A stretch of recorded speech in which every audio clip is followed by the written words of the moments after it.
Bismillahirrahmanirrahim. Assalamualaikum warahmatullahi wabarakatuh. Halo teman-teman semuanya, kembali lagi bersama saya di Nurse ya. Oke, pada kesempatan kali ini biasanya saya akan memberikan informasi kesehatan ya, yaitu kali ini tentang cegukan terus menerus ya. Kalau kita disebutnya itu singutus ya.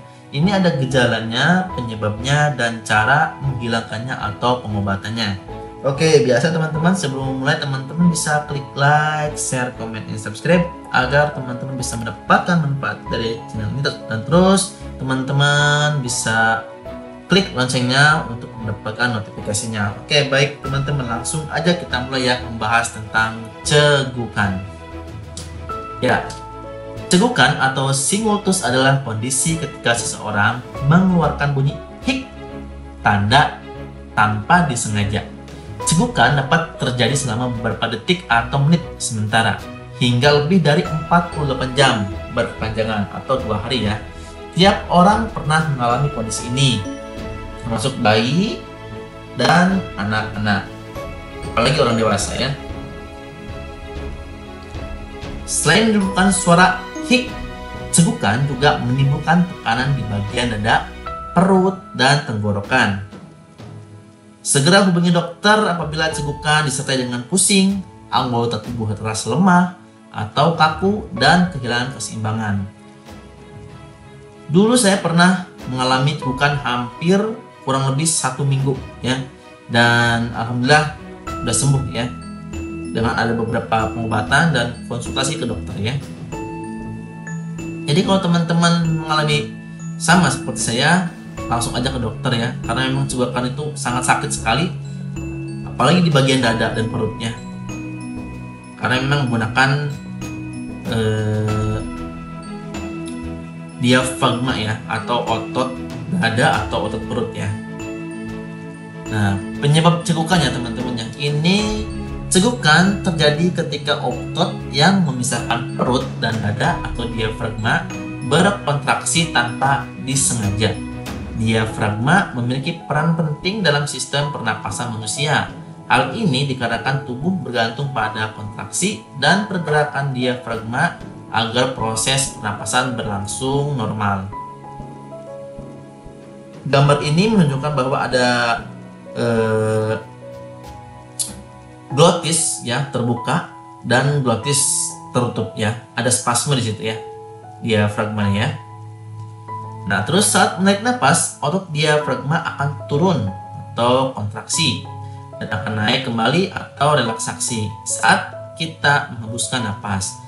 Dalam cegukan, otot diafragma akan berkontraksi secara tiba-tiba dan menyebabkan udara terlalu cepat masuk ke dalam paru-paru, sehingga katup saluran pernapasan menutup dan menimbulkan suara hik. Nah, ini adalah pernapasan normal itu ketika udara dan saluran napas membuka ya, atau epiglotitis.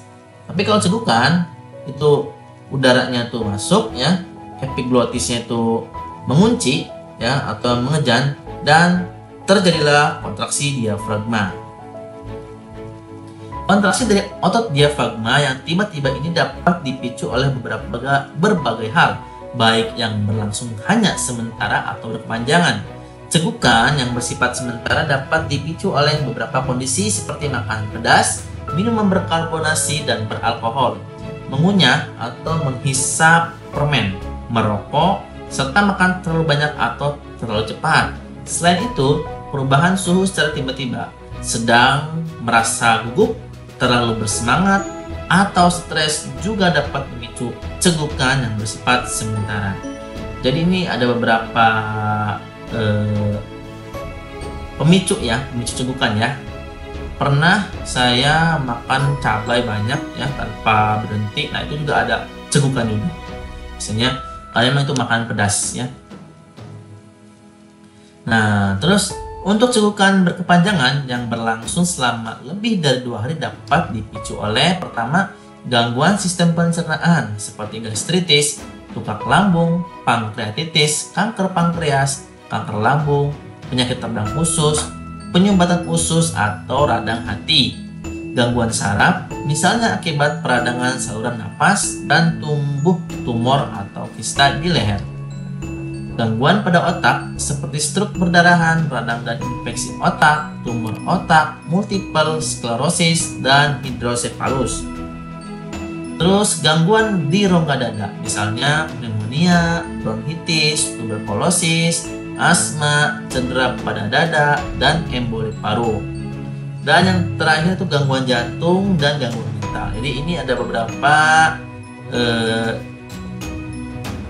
pemicu ya kalau cegukan itu berkepanjangan lebih dari 2 hari. Ya, ini adalah pemicunya ya.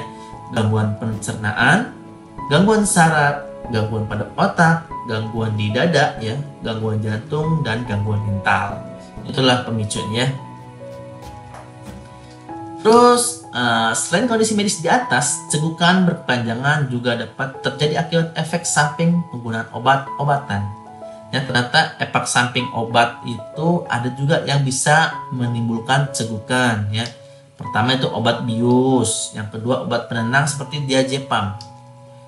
Ketiga obat kemoterapi seperti karboplatin, dan keempat metildopa, dan kelima adalah dexamethasone. Itu beberapa pengaruh obat atau efek samping obat yang mengakibatkan cegukan berkepanjangan ya, atau cegukan terus-menerus.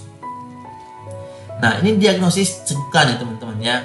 Jadi cegukan yang bersifat sementara atau hilang dengan sendirinya tanpa pemeriksaan atau penanganan lebih lanjut. Sementara cegukan yang berkepanjangan memerlukan pemeriksaan lebih lanjut untuk mencari penyebabnya. Pertama, dokter akan melakukan pemeriksaan fisik pada pasien, terutama pemeriksaan saraf terkait keseimbangan dan koordinasi kekuatan otot, refleks, saraf sensorik, dan penglihatan. Di sini ada beberapa pemeriksaan yang memang perlu dilakukan untuk mendiagnosis cegukan. Ya, pertama itu adalah tes darah. Ya, tes darah untuk melihat dan tanda infeksi sebagai pemicu cegukan. Yang kedua adalah tes pencitraan untuk mendeteksi adanya kelainan yang mempengaruhi saraf. Beberapa jenis tes pencitraan yang dapat dilakukan yaitu fotoronsen, CT scan, atau MRI. Yang ketiga adalah endoskopi. Jadi endoskopi itu udah tahu mungkin teman-teman ya, ada kamera yang akan dimasukkan ke dalam tubuh kita ya, dan situ akan terlihat kamera kecil ya, kayak seperti kabel gitu, tapi isinya kamera, akan dimasukkan ke tubuh kita dan kita akan terlihat dalaman tubuhnya ya, dalaman organ-organ kita. Itu adalah endoskopi ya, untuk melihat kondisi kerongkongan atau saluran pernapasan. Yang kelima adalah EKG atau elektrokardiografi untuk memeriksa kondisi jantung. Mungkin kalau teman-teman udah tahu ya EKG itu seperti ini ya, ada foto atau gambarnya di sini. Terus nih, ini adalah cara menghilangkan cegukan. Ya. Cegukan yang berlangsung sementara dapat hilang dengan sendirinya tanpa penanganan secara khusus. Beberapa cara dapat dilakukan untuk meredakan lebih cepat, yaitu mengkonsumsi air hangat dan madu, berkumur, menahan napas, mengambil napas dalam, bernapas menggunakan kantong kertas, mengkonsumsi jahe besar, dan menghisap potongan lemon. Ini adalah beberapa cara untuk menghilangkan cegukan ya. Itu cegukan dengan sementara ya teman-teman ya. Nah, penanganan khusus nih perlu dilakukan jika cegukan berlangsung lama atau disebabkan oleh suatu penyakit. Penanganan untuk cegukan berkepanjangan dapat dilakukan mulai pemberian obat chlorpromazine, metoclopramid, baclofen, gabapentin, atau skopolamin untuk menenangkan diafragma.